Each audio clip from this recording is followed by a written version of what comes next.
Alam na natin kung sino namimili. Sino pili, yun ang kasabwat nila dyan sa mga kalokohan nila. No? Kaya makikita mo, napakaraming mambabatas ngayon na kontraktor. Diba? Yes, oo nga. Hindi pa kontraktor, supplier pa. Kaya sabi ko, triple whammy. May porsyento na, kontraktor pa, supplier pa. Kaya nga, ang joke ngayon among the contractors, wala na raw SOP. Oh. Wala Ano na na raw pala? SOP. Kasi sila na yung... Hindi na kailangan.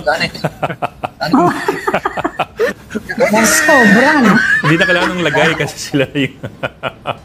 Ang common na mga pinapanggit nila is wala ng SOP o kaya for you. Yun ang words nila eh. Mga words nila, mga phrases nila for you. Bakit for you? Para sa kanila na lang. Puro sa kanila na lang lahat. Kaya Oras for na you lang. May lumabas dito yung sa 7-7 scheme sa pamamahagi ng ayuda. What can you say about this? Because we understand na kahapon yata doon sa Committee on Ways and Means, chairperson na si Congressman Salceda, parang sinasabi niya na wala siyang nalalaman tungkol doon. Mayor, pwede niyo po bang bigyan ng reaksyon ang bagay na ito? Well, siguro si Congressman Salceda siguro has his reasons to deny it. Hindi ko rin alam kung talagang hindi niya talaga alam o alam niya. Pero intindihin na lang natin siya siguro. Ito kasi yung every time you attend a joint sortie of the speaker, every congressman gets 7 million AIX, 7 million MAIP, 7 million TUPAD. Pero yung AIX pwede mo i-convert into AKAP. So that's 21 million. Kung dalawang sortie ka, nakatanggap ka ng 42 million pesos. Ay 42 worth of all these services. Funding pala. O kaya kung nakaapat ka, isipin mo yan, 84 million yan. So, paano kung naka-anim ka? Ang laki nun, 126 million. Kaya lang, dahil dumami nung nalaman ng ibang mga congressman na ang bawat sortie pala, sama tayo. Dumami ang gusto mag-avail. So, niligit na lang sa apat na lang. So, 84 million. Napakalaki na rin. Paano nila na-disburse yung ganyang pera na kumbaga parang ganun na lang ba yun? Pera ng bayan yan eh. Pag-aari ng bayan yan. Kung kami nga, hirap na hirap kami i-disburse yung local government fund. We have to go through a very tedious process to be able to disburse or utilize all these funds. Hindi naman basta-basta na lang binibigay na lang na para masama pa nun. Pag binibigay na sa mga tao, parang akala mo pag-aari nila na galing sa bulsa nila. May picture taking pa, tapos mayroon pang bago pa i-deliver yun, lahat ng kandidato doon sa partido magsasalita pa sa mga tao. So ano ibig sabihin yan? It's an election fund. Nakakalungkot isipin na gano'n ang ginagawa niyan at pinaghirapan niya ng tao, binabayaran niya ng mga taxes.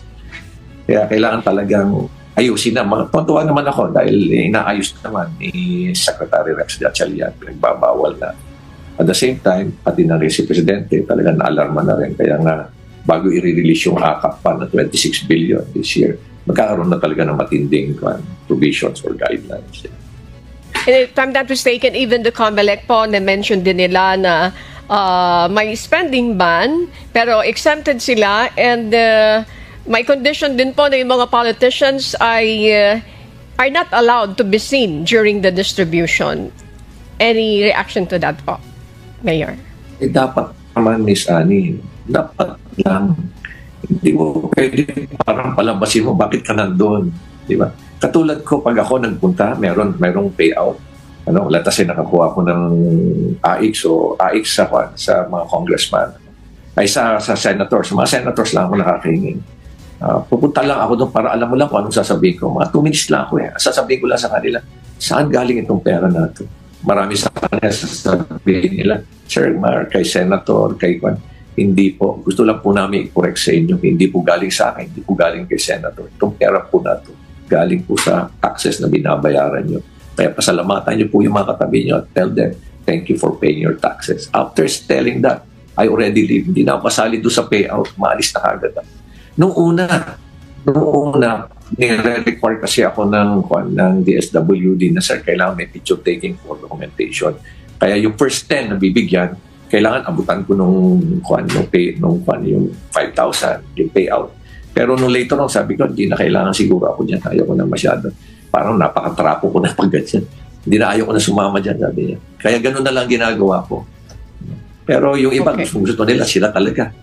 Ipag-away pa doon sa mga regional directors na dapat sila magbigay. Pinagsasabihan na nga sila ng mga regional directors, sir, hindi na po pwede. And this is not only happening in my city, this is also happening in other localities as well.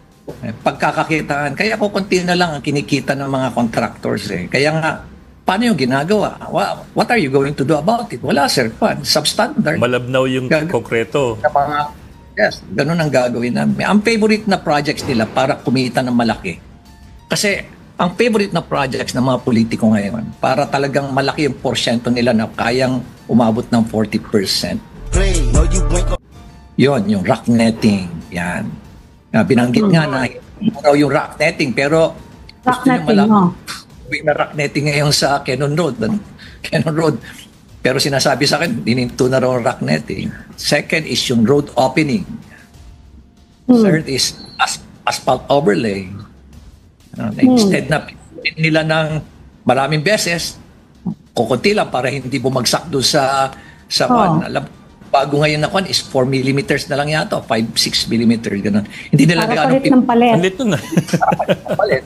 Tapos yung of course, yung flood control, malaki yan. Napakalaki yan kasi nga kalukuhan sa dredging at dun sa shit piles. Ano? Another is yung cat's eye. Cat's eye nasa akin. Cat's eye. Sa akin yung dupa na bawat piraso niyan is nasa 11,720 ang dupa niyan. Detailed unit price cost. Oh dear. Dupa. Yung Bawat piraso niyan. Detailed unit price niyan is 11,720 pero actual cost niyan including installation at lahat is 1,800. Ay! Oh dear. Times 11. Binili nila is millions and millions of pieces ang binili. So, per million, 1 dear. million, 8.9 billion. Siguro, kung talagang may freedom of information tayo, talagang malalaman mo kung ilang millions ang binili. No? Now, another is yung roadside barrier. Yung roadside barrier, yung utility barrier, yung pabilog, yung ori. Yun, bawat ang presyo niyan is yung sa dupa na tama-tama, nakakuha ko ng detailed unit price analysis. Ang bawat presyo niya, 121,330 pesos. Isang piraso. Per meter. Oh my goodness. Per meter. Ang pira Oh, niyan. dear.